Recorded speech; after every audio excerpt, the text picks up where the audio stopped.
Yo, yo, yo, what it do? What it do? It's me, it's that wrestling dude. And I'm joined here as always with the redhead that's stateside this time. What's up, Ginger Spice? What's up, guys? I'm stateside here, breathing my ass off here in Florida. But it's better than being up north where they're like dealing with all that snow and stuff. So see you guys later. I'll stay down here. Who do we got tonight, Wisa? Man, go ahead, Stix, introduce yourselves because you probably do a way better job than I would. God, baby, like you forgot. The world's most famous plaything, the limpidest, gimpidest, pimpidest in all of wrestling and entertainment. And my number one charge, the money mullet, the machine gun mullet, the Florida follicle fountain, trained in the Woho Dojo, black belt with that Woho sauce, the shiny one, the only, the patriarch of the trailer park, the duke of the double line, the sensation of single wide strong soul, Julez Bradley. Yeah, see, I couldn't come close to There's that now. no way. Welcome, man. Welcome, man. Appreciate you having on coming on with us. You forgot to say he was a champ, man. That's right. He is the defender of humanity, GCW champion. Julesy boy, looking good. Looking good. Thank you. Yes, let's hop right into it then, man. How long you been in the biz? You trained in? Where you based out of? I'm based out of Rayford Road, Florida. That's where they keep old Shocky at. If you know, you know. I was trained by the one and only ghetto superstar Steve Pender at the DCCW Building Blocks Academy 27 months ago. Okay. You already got it all figured out then. I wouldn't say that, but I do what I do. I do the best with what I got. How old are you? 37. So you just got into this. You said I'm 35 and it's hit now or never. Yeah, I was 34 when I started training, but I was like 2 months later I was 35. Yeah. And I was in school for like 6 months before they let the reins go on me. And I hit the ground running. I think having that age on me kind of gave me a little bit of an edge, gave me a little bit of an advantage because I knew I had to hit the ground running and get the most out of this as quickly as I could, you know. Yeah, especially starting off that age, man. You already know who you are compared to all these young kids coming in there. Right. Some of them haven't even hit puberty yet these days. I've seen a couple of them in the ring that young, man. Yeah, it's crazy. So what was the decision made you do it at 34? Now or never kind of deal? Yeah, that's exactly right. I've never been one to get along well with others. I've only ever worked in kitchens and construction, and that's another one of those. If you knows, you knows. So I only ever knew one way to settle my differences, and that never really worked out for me in the civilian world, as they say. And I watched wrestling my whole life, obviously, just like everyone else. And I started seeing other guys around me, people that I was helping too, achieve some of their dreams and stuff like that. I was already like producing and helping with a couple of YouTube channels. Some of my buddies, one of them became a comedian, AJ Wilkerson. A good buddy of mine, Steve-O, is the host of Wiggle and Rage. Just little things like that. And my brother-in-law, Max Dawson, was doing this. So just seeing that, I was like, yeah, it was kind of like you said, one of those wake-up calls 2 years ago, a little more than, and I was like, yeah, it's now or never kind of thing. So I kind of dove into it head first, hoping to get the most out of it. Some ballsy shit, man. Me and him are too much of a pussy to get in the room. Yeah, no, I'm way too, especially if that weight. Those streams are way over. My wife is always like, "You want to get in the ring?" Because every once in a while, I'm still like, "Yo, these guys, like, I do these interviews, and you guys are around my age," and I'm like, I stay fit and whatnot like that. But she's always like, "You want to end up like Christopher Reeves?" And I'm like, "Damn, Jesus." Too soon. I'm like, "Damn," and she's like, "If you can't fuck me, I ain't going to stay with you." And I'm like, "That's a legit response." I can't hit on that. At least you know the line. Fitness, that's for sure. It takes a little bit more than physical fitness to do this. A little bit of crazy helps too. Yeah, I left the crazy in the army. I'm good now. You know what I mean? Which is why we appreciate what you do as a wrestler, a professional wrestler. You know what I mean? You're going out there, you're putting your life, your health, and your safety, your whole future on the line for our safety. I mean, excuse me, for our entertainment. You know what I mean? And we really appreciate that because you're not making WWE money. You're still just Not yet. bumping shoulders with yet. us regular guys. You know what I mean? Yeah, not yet, but Not yet. you're putting it all on the line now. You know what I mean? So Yeah, that's what counts. and You know what I if I mean? put myself over a little bit, I'm one of the rare few I know that can say this and a little bit of a boast and braggadocious here, but this pays my bills, man. Like I said, I hit the ground running with this, and Good, man. in the 27 months that I've been doing it, I've wrestled 7 states. I've been to multiple times. I've been champions in several different states for several different companies. I've recently made a dark match debut on NWA, which was a childhood dream of mine. Shout out to Billy Corgan, yeah. Yeah, big shout out to that whole locker room, man. They're great over there. So yeah, I mean, this right here, like I just was in Georgia this last weekend. You know, I've made more in wrestling in the last couple weeks than I would have made on a paycheck. You know what I mean? At a regular awesome. job or something like that. So, and again, I'm not putting anyone down, but I'm gonna put myself up and push myself over, and that's this is my full time. This is what I pay my bills with. So you got to go crazy with everything. You got to push the merch. You got to you got to get people that got your back and want to and sponsor you, and my tattoo artist sponsors me. Shout out to Voice by Design, Tattoo Trav. Little things like that, like helps along the way. It's more than just wrestling. I know you guys know that. It's a big part of this is way more than just wrestling. That's the smallest portion of this. That's 10 minutes out of the week versus the hundreds of emails you're sending, the hours on the road, the late nights changing in a Waffle House parking lot. You know what I mean? Like that's wrestling, and that's the stuff that people don't talk about or know about or really get because they're not out here doing it like that, and that's why they can't say full time like I do. You know, the people that we've had on here that's been actually successful, they all kind of say the same thing like that, and they went all in on it, man. And you got to go all in. You can't half-ass it because people could tell when you're just in there half-ass and just there for the 10 minutes of the week, just for the rush, and that's it, going home every day. You can tell. Yeah. Yeah, and I've said before that. Oh, go ahead, baby. Go ahead, man. No, I was just saying that I've said before. There's a difference between the weekend warriors, the guys that just do this to stay the wrestlers, and the guys who become what I call professional wrestlers. There's a difference. There's a line. I look at it, and Julez and I both look at it the same way, which is why I think we mesh so well and have done so well together in the last year and a half. The professional business of wrestling, as opposed to I just want to be a wrestler. There's a huge difference between those two things. I was just listening to the Chris Van Vliet interview that he did recently with R-Truth, Ron Killings. And Ron Killings, that's what he said. He's like, you got to be all in. Like every time everything came, like it always came back to that. Every conversation, every question always just came back to like, just got to be all in it. I've been doing this for 17 years because I've been all in it. This side, every character and all of that. And that's what he's just said. You got to be all in it. Right, yeah, no, it consumes you at a certain point.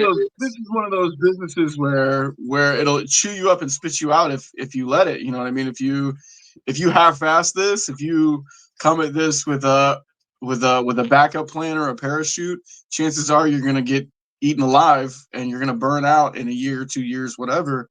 But if you come at this with the right mindset and an actual plan of attack, I think you're gonna do far better than you see guys who buy their gear on Amazon and show up for the handshake and the hot dog, Yeah. Is that something that somebody told you early on, or you just quickly picked on it, just looking at everyone else in the locker room? I mean, some of these people don't take the shit seriously. You can tell. Well, I mean, you can tell the difference. And somebody told me that I'll drop his name right now. Brian Idol literally sat down with me at an NWA taping and was telling me about how you can tell the difference between the guys who belong and the guys who don't. The guys who belong just belong. It's like if you walk into a room as a fan, they can smell it. If you walk into a room as a peer, you are going to get far more respect, and you're going to get further than you would if you just walk up to every, oh man, I'm such a big fan.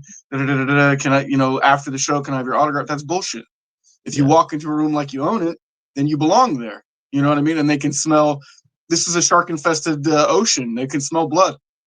And that little bit of blood will get you eaten alive.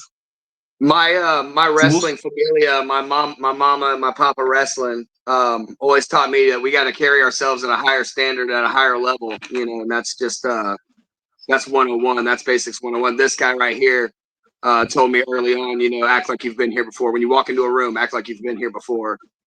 Just little things like that. I was told by Simon Says, that I passed the action figure test. Would you want an action figure of this guy? You gotta stand out. It's more than just how you look too. It's how you, like you said, it's how you carry yourself and everything. So, because I know I'm not one of the biggest guys in the business, but to be told that by guys like that, people who have been around the business for a long time, it means the world to me. But it just goes to show you how much confidence can do for you. And a lot of guys, like you said, they can't even pretend to have it because they don't. It's to catchphrase. Some can, some can't. Some got it, some ain't. Some will, some won't. Some got it, some don't. Baby. Dropping that wisdom. I can see a Jules Bradley action figure with the fucking My Little Pony hair in the background, like the mane. Mullet shaking. That's it. Yeah. Probably with a little plastic brush. Yeah. Hey, verbal copyright right now. Verbal copyright right now. Doing it. Jules, are you Florida grown? Are you from here? Yes, sir. Flow grown, born and raised, baby. Not many of you out there. Gainesville.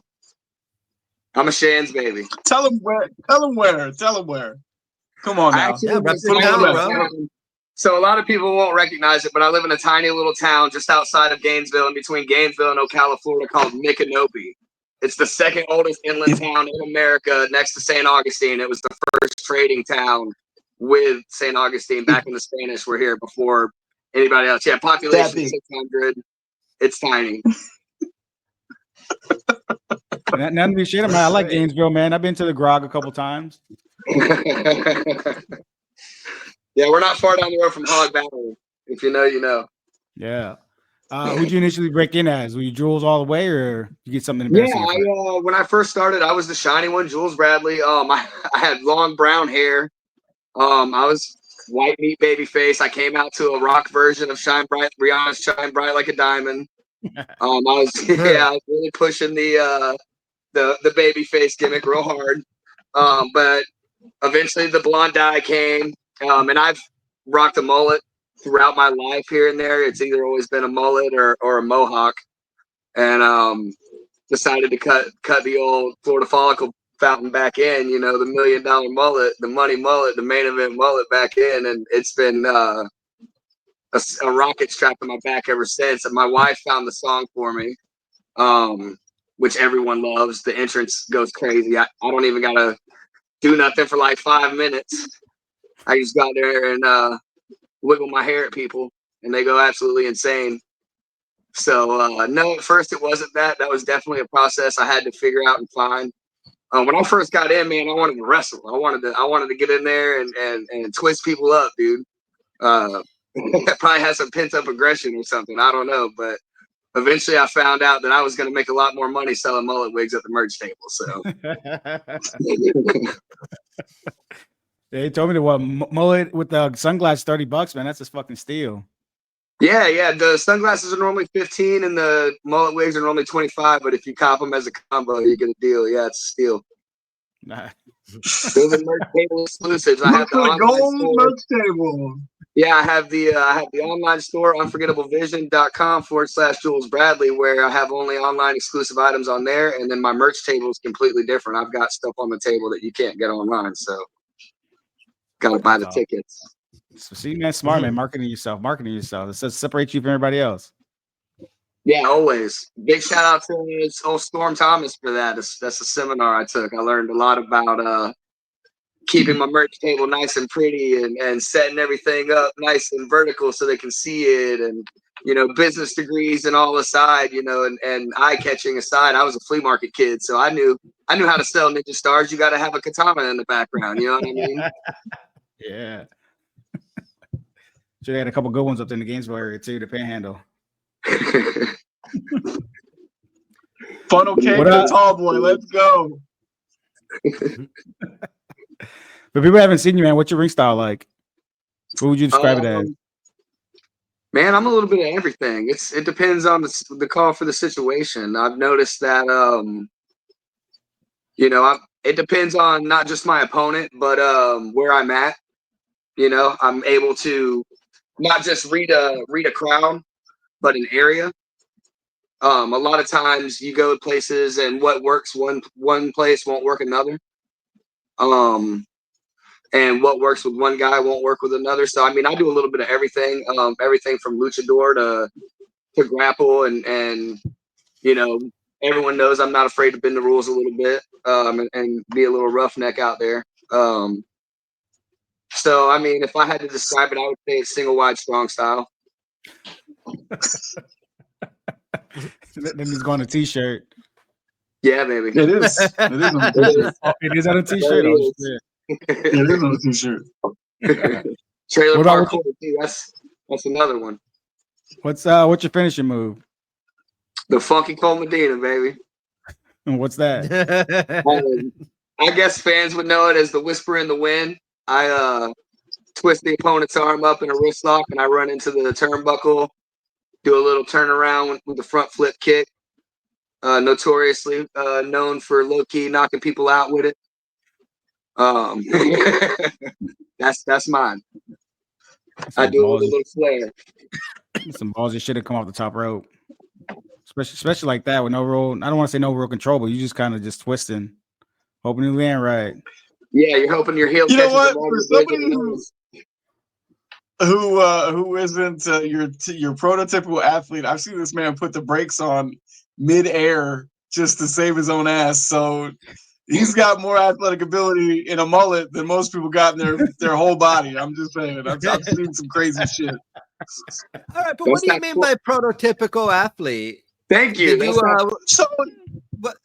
What's your background? Did you play sports growing up? Were you you started later on? So what did you do between high school, where we all did some type of sport, to when you decided to get into wrestling to keep you athletic? So in high school, I was a bum. It was middle school. I was like real active in sports and stuff like that. I played a lot of basketball and football. And probably did a little bit of weightlifting right into like the beginning of high school, but then I crashed out in high school. Not that I was the greatest kid before that, but yeah, no, honestly, probably what kept me in the best shape would be either the construction work, all the framing and stuff like that, and that with a mix of what I call Florida river life. Climbing trees and jumping in the water and stuff like that. So, oh hell no! There you go, the prototypical athlete, because you're not really an athlete; you're just a working man. This is peak athleticism right here, baby. A roofer. Hell no! Jumping into them fucking rivers here in Florida. Hell no. Yeah, baby. No Save my life from a gator. That's a true story. Yeah, tell us about that. Go ahead, Julez. Born and raised, I mean, that's just part of life, man. I was fishing this morning. This is what this place is known for, is the water. You can't you either from here or you not. And like you said, there's not very many of us left, and that's one of the ways I think you can tell us apart from transplants is we're not afraid of the water. There might be something wrong with us, but it's just, when you're a baby playing down by the dark water and you grow up that way, you grow up not knowing no better, I guess. I see that, and I resonate with that, because recently I just came back from Puerto Rico this morning, right? So yesterday I was hanging out with my friend Eddie, this little guy, 47 years old. This guy is jumping from one roof to a palm tree to get coconuts down. And then that's just what you do in life, and that's what you're used to doing, and and that's what you're built for. You know what I mean? Right. And that's what you are doing in Florida. Yeah, I mean, growing up dirt floor poor like I did, dude, that was honestly how we fed ourselves most days. There wasn't nothing. It wasn't nothing for me to have turtle soup or some raccoon stew or nothing like that. So fishing and all that, that's paradise for me. That's playtime. That's that panhandle living. I'm a little further south. I'm like mid Florida panhandle. We call the panhandle Southern Alabama. Yes. Yeah, you're close enough, man. You're close enough. I'm on like the north side of Okeechobee. Yeah, Jacksonville might as well be Georgia. Nah, Jacksonville's a whole different the planet. state is Baby, you mean Jacksonville's baby Atlanta? Duval County. Jacksonville's baby Atlanta. You're right. Baby Atlanta. You're right. Yeah. I'm in the 904 right now. Yeah, baby Atlanta. People haven't seen you, man. What's probably your best matches out there? Your best shit. If someone had to go check out something of yours right now. A lot of the stuff that I've done over at Proven Ground, I got a backlog of stuff over there. DCCW, my home promotion, always brings out a different side of me. So anything you find of mine on there is going to be decent. I mean, honestly, if I had to put myself over again, dude, I don't know. Do I put bad work out? I don't let him put bad work out. No, we're saving that man. We're saving that match for later. That's a training match. We ain't putting that one out. One of my favorite matches. It's actually a feud, and it's still kind of up in the air. Because you got to go 3 and out, right? Like we can't. He's one, I'm one. We got to finish it, So it would be my brother Max Dawson. If you go look up on YouTube, DCCW, Jules Riley versus Max Dawson. There's 2 matches. So that would probably be some of my most favorite work. But I've got a bunch on that I'm super proud of. I pride myself on going out there and always putting my best work forward, whether it's 5 or 500 or 5 million. You know what I mean? I'm trying to impress every time. So you do, man. That's what the greats do. Did you say that's your brother, like your actual legit blood brother? We're Florida related. We are married to a pair of sisters, making us in-laws. Oh no shit. Oh, okay. So how do you like wrestling with him? It's a nightmare. He's a tough dude. He's big as hell and meaner. He's so angry. He's very angry. He's been doing this quite a while, so he knows what he's doing in the ring. He's someone I've learned a lot from. When I first got started in the business, he was someone who kind of introduced me to the road and showed me the way and gave me a lot of the knowledge that I had coming into this. Big shout out Max Dawson. So that's the way to get a leg up, man. Someone like that takes you under your wing and actually gives you good advice, not shitty advice. Yeah, no, I mean, he basically did all the legwork for me years in advance. You know what I mean? So all I had to do was come in under his umbrella, and I had a hedge of protection, as they say. Yeah. Well, speaking of advice, man, what's one thing you know now you wish you knew when you first started? Less is more. That's what I've heard. Yeah, I've heard that too in the business. I let it breathe. Let it breathe. Yeah. I had a buddy from indie scene, Afro Boy, years ago, and he kind of told me the same thing. Like, he'd say guys come in and doing all the craziest fucking moves, and then no reaction. He'd go out there and shake his afro for fucking 30, 40 seconds and get a bigger pop than the whole fucking everyone on the card did before him. Yep. Dummies. Yeah, I like to strike a balance. Macho Man, I think, did it best. He had the pacing perfect, where you gotta have that big moment. You gotta have that elbow drop. You gotta have that double axe handle. You gotta have that guillotine over the top to the outside. But that's what the people came to see. You gotta give them what they came to see. And in your case, it's the fucking wiggle. And the ooh yeah. You gotta give it all to them. And I mean, I think that right there was his 5 moves of doom. I don't know if he did anything else. I'm a Macho Man fan. I'm not trying to talk smack. I don't think he needed anything else. Nope. So I very much pride myself on trying to mimic that same style of, and I don't necessarily, I'm not even talking about like a bump card or anything like that. It's literally just, it's once it clicks, once you figure it out, it's what they came to see. So. Where'd you come up with the name from? It's my name. No shit. Yep. I am Julian Corbett Bradley. Jules Bradley. Damn, make it easy for you. Yep. Right. Born and raised this way, baby. This ain't no gimmick.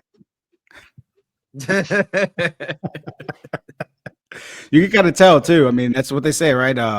Yourself turned up to what, fucking 200? Yeah.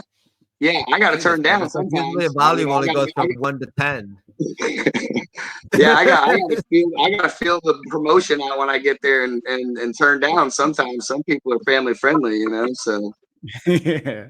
I respect that too, because Yeah, I was training in a place if, and they were all really good people, but it was just a little too family friendly for me. And after like a year and a half, I was like, I got to stop training here.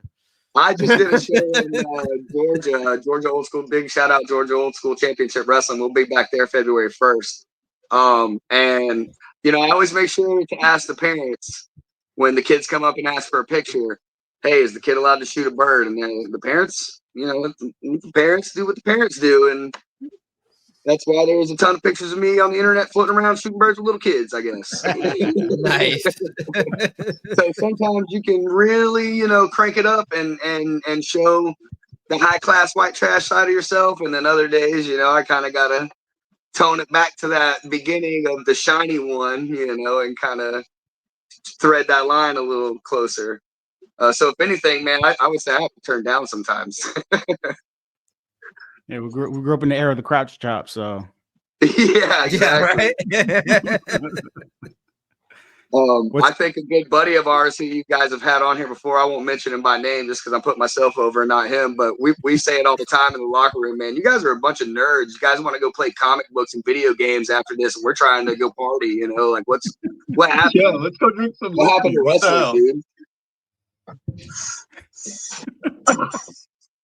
It ain't like the old days for sure. No. I ain't trying to go out Not and get even close. shot. This Not is even Florida. close. This is not a fucking safe place. Hey, you don't gotta go downtown. What's your biggest moment so far? I would have to say it would be the NWA dark match. Followed very closely by finally getting the main event, my home promotion, DCCW, here at the end of last year. That's cool.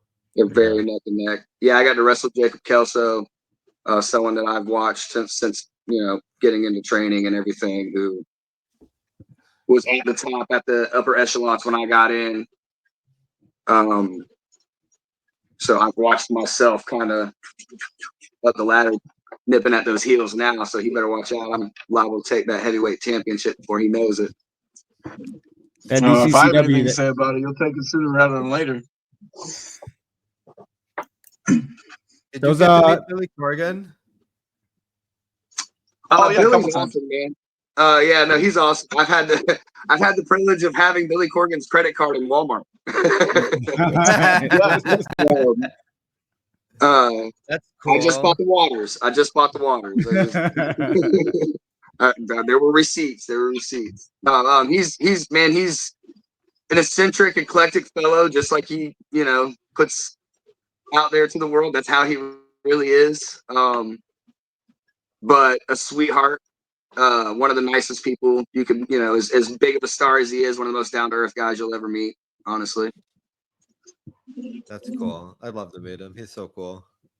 Yeah, I mean, as an 80s baby, You're a big fan when I was a kid. Yeah, you know what I mean?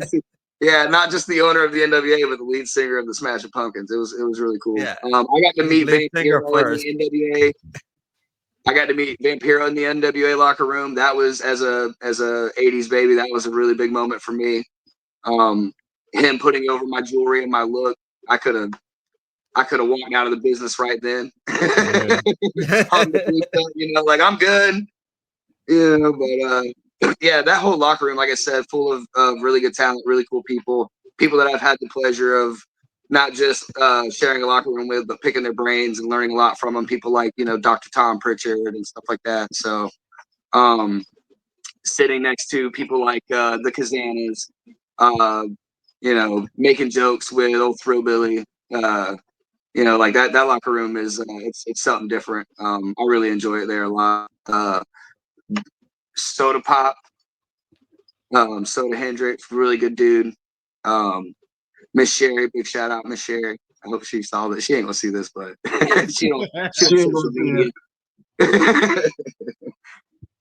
But yeah, really great people over there. I love it over there. Let's sell some game Nice. NWA. Let's sell some tickets for you, man. January 17th, WWE Proving Grounds, Port Richey. You and Richard Adonis. You messed with them before? No, this is another one of those. We'll see how this goes. This is going to be up there in the top tier of matches for me. Guys, world traveled, really big deal. Part of Exodus as a tag team. Looks like $1 million, knows what he's doing out there in the ring. So it'll be a real test to my ability and my experience. So looking forward to that. And then I have Establishment Sunday, right? Yeah. January Sunday 19th, Establishment, Lake Lake Mary. This thing, right. So Yep. yeah, so Elite hopefully Wellness. get beat up too bad so that I can wrestle again. Because it's a doubleheader weekend. Yeah. I will be facing Rip Ruiz at the Establishment on Sunday. Do the thing, Sticky Bobby. Come on, help me out here. What's next? Do the thing. And then let's see. Next week is we got Tampa Pro, maybe possibly allegedly, and then we're back to Georgia the week after that for Georgia Old School Championship Wrestling, and then of course the week after that we've got NWA TV tapings, and yeah, man, we're staying busy. We're that's the same every weekend, weekend we're somewhere. That's the same weekend. Yeah, we got to be in Georgia Saturday and then Sunday. My bad. Double shot. My fault. Yeah. That's gonna be fun for you driving from Georgia and back to Florida. Yeah. Oh, of course. Yeah. You said it's not you the first wrestled in time. 7 That's the different best part. states. Yeah, that's what we do. List them out. What are the states you've wrestled in? New Jersey, Philadelphia, Georgia, Alabama, South Carolina, Florida. Am I missing any? I think that was all of them. Take away the home crowd. Take away the home crowd, because the home crowd is always home. You know what I mean? What was one of your favorite places you wrestled in? That's not necessarily true. I mean, like maybe Jacksonville counts as home crowd, McClenny, because that's where DCCW is. But we don't. I don't think we really have a home crowd unless you count maybe Tampa, because we spend a lot of time in Tampa. But like maybe. I don't think we really have a home crowd. I think so. That's not a home thing either. But no, as far as what you said, my favorite crowd to work in front of so far, and my favorite, and I just put this over recently somewhere else, was New Jersey. Man, it was Pro Wrestling R. We drove 24 hours. It was WrestleMania weekend. We showed up late. I'm on probation because of the trip there. In another state. I live in Florida. I'm on probation in Georgia for reckless driving. We get there. We only had 10 minutes, man, before bell time. We had missed the meeting and everything. Didn't know who my opponent was going to be or nothing. And we get there. We shake all the hands we can as quickly as possible. And the promoter tells me and one of the guys I rode with that we're working each other in the opening match. So we had less than 10 minutes to throw our gear on. We didn't speak a word to each other other than the finish. And we went out there and walked and talked the whole time. Got probably one of the best reactions. Got probably one of the best reactions of the night. Had a blast doing it. The guy was Damian Castle, to put him over. Yeah, by far one of my favorite matches today. You like to call it on the fly like that better? Yeah, baby. Just go out there and have fun. Yeah. It really I think it takes a certain level of expertise to be able to do that. It's a kind of a lost art. For sure. You know, Yeah. you see a lot of guys want to like go over every comma and every space and every letter and every syllable. And I feel like you have to be able to change it. Because if you go out there and you have a sentence written and you read it and you stumble over it, well, now you got to come up with a new sentence. And I think that's the art of what we do. Like I said, I think it's a lost art, which I'm very proud of Julez for being able to listen and adjust and just go with it, go with the flow, for lack of a better term. That's not it at all. I'm ADHD and I can't remember anything. Well, that too. I mean, So I'd much rather just go out there and feel out the crowd and whatever, because at the end of the day, it's a story, right? Like once you know, if and to even put a darker spin on it, if you know how to defend yourself, if you know that once you go out there, you ain't really got nothing to worry about, then it kind of adds a different layer to how you can, your level of confidence out there. You know what I mean? To how you can interact in a match, how you can call stuff, how you can listen to the crowd. Because push comes to shove, you can grab a hold of the situation and kind of calm things down, so to speak. And I've noticed that without trying to like bury the industry, because everything has its place. And I'm comfortable working with people however they need to work. But like he was saying, if you go out there, you call 20 acrobatic spots, whatever. You go out there, they don't work. What's the plan? You're a face, I'm a heel. We go out there, they cheer me, they boo you. What's the plan? Little things like that you can't call in the back, so and it's something I had to learn. That's one of the reasons right there that I like it the most. Being that I work, quote unquote, I mean, we're pulling the curtain all kind of back and I don't care, but because Fade's dead. But anyways, being that I work heel, right? I'm supposed to get booed. Well, they know that. So that's what they do. But that doesn't stop them from coming up to my merch table, telling me how much they love my work and still wanting to get pictures with me. Yeah. You know what I'm saying? So at the end of the day, like, my style can be whatever, but if I go out there, like a big thing I ran into, especially in states like Alabama and Georgia with this pretty ass mullet, is no matter how much I cheated, they cheered me. They would not boo me. I could cuss them out. I could yell at their kids. I could kick their guardrail with their kids standing on it, and they would cheer me. So you're like the anti-hero, man. You're like the Punisher. I'm the cool bad guy. But yeah, I mean, so you have to kind of be able to flip it on its head. And, even though that's my style and I wrestle a certain way and I'm not afraid to yell at a fan or bend the rules, in order to get that story across still, now I need the other guy to do it too. Yeah. You know what I mean? And he might not have thought of that in the back. Maybe he thought he was going to come out here and his girlfriend and his mom were going to carry the cheers enough for the crowd, but it didn't work. So now we got to fix it. And so little things like that, I don't attribute to. I appreciate you putting me over like that, Sticky Bobby, but I don't. To me, it might be a dead skill, but that's the craft, that's the art. Like if you don't have that, and get out of the ring. Absolutely. Because even if you call a million things in the back, you still have to have a little piece of that, Yeah, you gotta be able to go on the fly, man, and switch it up sometimes. Sometimes, like you said, like sometimes you think those crowds gonna go one way and they go the completely opposite way.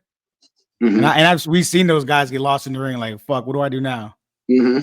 Well, yeah, you get that look of oh shit, that oh shit look on your face, and everybody knows, because then you've lost that suspension of disbelief is gone now. Yeah, everything you worked for when you walk out of the curtain and you're wearing your fancy gear and you're doing your fancy strut, all that's gone. I've had fun now, but you don't know where you're at. So I know you don't know where you're at, and you look like an idiot. And I just wasted $10. Yeah. It's a lost start for real. You said going back to NWA, the power tapings, man, February 2nd in Tampa.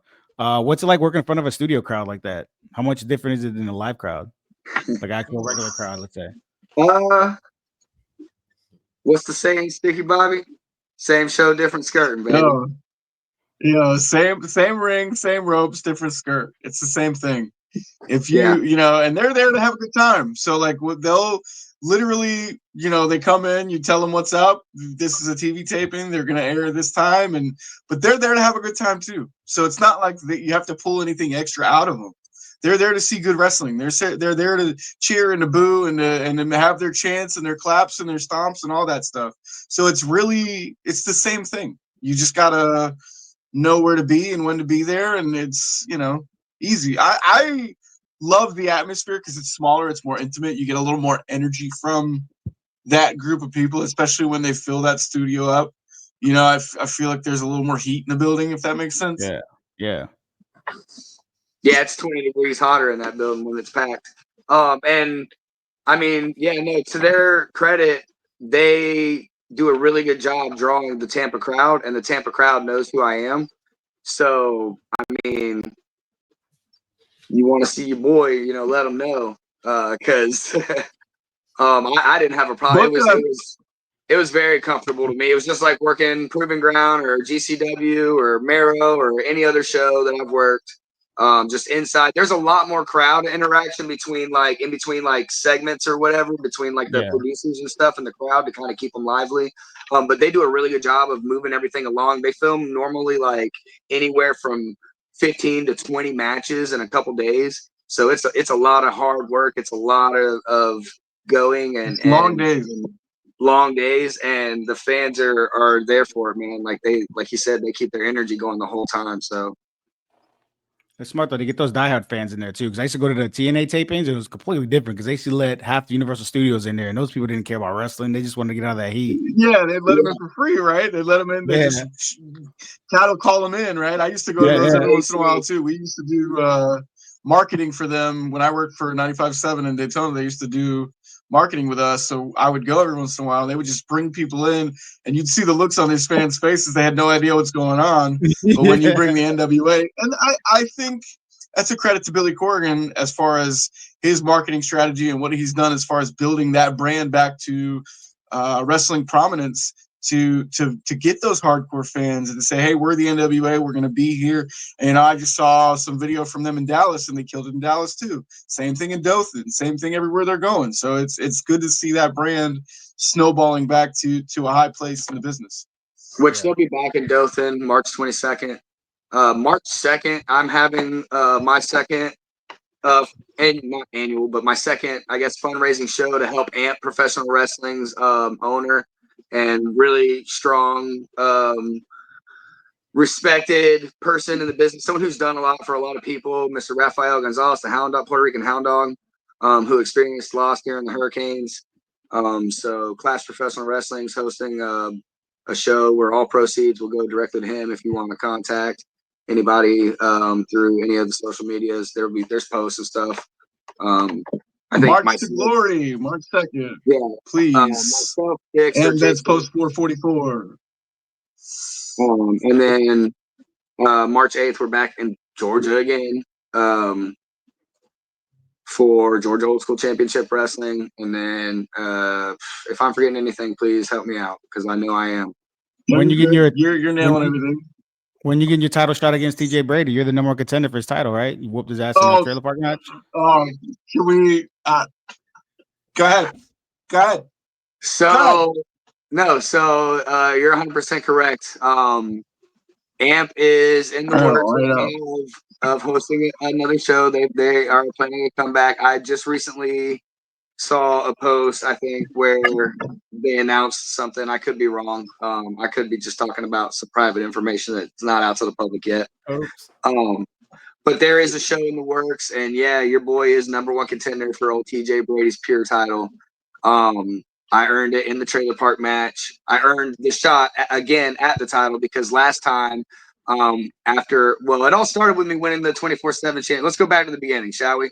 It all started with me winning the 24/7 championship, which is a cash-in title. No, it started with me winning the 24/7 championship. That's true. That's true. He did win it. But anyways, I used the opportunity to cash that title in against TJ Brady, and he ran, forfeiting the match by countout. But title can't change hands via DQ. leading into our next match, new venue, next show, and have him dead to rights when Mr. RJ decides to get in the ring, involve himself in my match because he sees an opportunity with the ref down and ends up taking me out, leading to me losing unfairly. Commissioner aside or not, I took matters into my own hands, me and Stix, and we reached out to TJ in order to set up the trailer park match. Got it all on film, so whether he tries to back out of it or not, I've got receipts. And so, yeah, the next AMP show, I will be going for TJ Brady's pure title. Nobody likes TJ Brady. He parks in handicap spots. He's a real jerk. He's a ginger. He doesn't have a soul, and we're taking his belt. I see he's getting a little crew together too. I think he's running scared. He is running scared. He's had a little crew since he started with O'Mani and the Mexican Mayhem Giovanni. But now he's got that female talent following him around. Envy Green, she got involved in our Proving Grounds Young Guns Invitational match.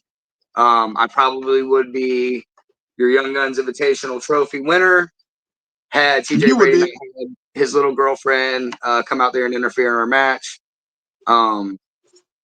But yeah, no, he likes to surround himself with people. That's how he rolls. He's a crew guy. I have little crews on my own, but you know, I don't rely on them like that. You know, Stix has had my back since day one, and he's been about all I need. So yeah, I mean, don't get me wrong, I'm not above it and I get it. But one of these days he's gonna have to come with terms that I'm just better than him, and that's the only way he can beat me. Them damn gingers, man. Tell you. No souls. No soul. No soul. Got no soul. Go ahead, Weasel. You know that I've been looking for a reason to quit. I got better things to do than to sit here with you, okay? All right, man. That's all I got for you, fellas. Though. Got anything else? He's a daywalker. A daywalker. Yeah, he's a daywalker, bro. You're fine. Why is that? Because I'm Puerto Rican? Yeah, that's it. That's it. You got that tan. You're good. You're good. You got a little color. All right, because my meaning of daywalker is a little bit different than I guess from yours. Yeah. Yo, hey, listen, My one friend from Kentucky said I'm the daywalker because I'm technically brown because I'm Puerto Rican, but I look white, so I get to blend in with all his friends from the clan. Who said you look white? You don't look white. This was back in the day before I had when I was in the army, and you know what I mean, and I had a high and tight, so before they let you have the twist. All right, I bet. I get it. How long have you been growing them things, man? Well, I grew my hair out straight for like 7 years, but I just locked up my hair this past September. You need to throw that bad boy in a mullet and do the dreadlock mullet. You know, when my hair was up to my hair was down like to my butt, so it was long as fuck, dude. But when it was around my shoulders, I tried to ask my wife if she'd let me get a mullet, and she was like, "Hell no!" So she gotta look at me. You know what I mean? Mom won't let me cut it. Yeah, well, you're like, is your wife from here? Yeah. Yeah, well, it's different. My wife's from the north. She ain't accepting that. She was born and raised right here in this little 600-person population town I was telling you about. So yeah, that's mullet country. You guys, that's so perfect for you. You know what I mean? I love it. I wish I could do it, but I'm also from the north, and my wife is also from the north. It just wasn't gonna happen. She's like, "No, you're never getting a mullet." I don't think I've ever seen a ginger with a mullet. Oh man, I'm at to Google that shit afterwards. Oh, remember that show Salute Your Shorts on on Nickelodeon? Yeah. That was old Danny. He was also in the Terminator. It was John Connor's friend. No shit. I gotta go. I don't remember him with the mullet. Nice callback. Yeah, way to go. Hey man, I gotta represent the gingers. So okay? I gotta stay strong. We out there. All right, fellas, that's all I got for you guys. Ginger, you got anything else for them? I don't have anything else for them. And no, I do not have an OnlyFans before Weasel says anything, okay? So no one's going to see my old balls and my ginger butt hair, okay? Leave me alone. He just has to react it. No, he's on Reactivate Feet it. Finder. He's on Feet Finder. Let me see them toes. Fellas, go ahead and get your shit out there, man. Where can they find you? Jules Bradley, at Jules Bradley, Facebook, Instagram, the X. Unforgettable Vision. Don't waste your time with TikTok. No. Of course, mine is at StixMan92 everywhere. tpublic.com/StixFix, STIXFIX. All merchandise. Usually we have good sales, 30% off. So get those t-shirts while you can, baby. Buy the merch! Buy it all. Get it in, Ginger. Motherfucking merch, baby. You tell me your OnlyFans. I already told you I don't have an OnlyFans. Leave me alone, Weasel. You fucking wipe your shit. Shut the Leave fuck my up. fucking private parts alone. You don't get to pimp me out. Your wife You wants don't to get pimp to you pimp out. me She's out. ready His to OnlyFans, reactivate. his OnlyFans is Ginger Dreads 87. That's his OnlyFans page. No, it's Ginger. No, thanks. Spice. It took I'm a year Ginger off my Spice life. is just fine. That wrestling dude, DODD, fellas. Again, appreciate it coming on. I really appreciate you guys taking the time out. Go check them out. I'll put all the links up here when I post the video, man. You guys have a good night. You too. Thanks for Yeah, you having too, us. boys. Thank you. Yes, sir. Yes, sir. Thanks, guys.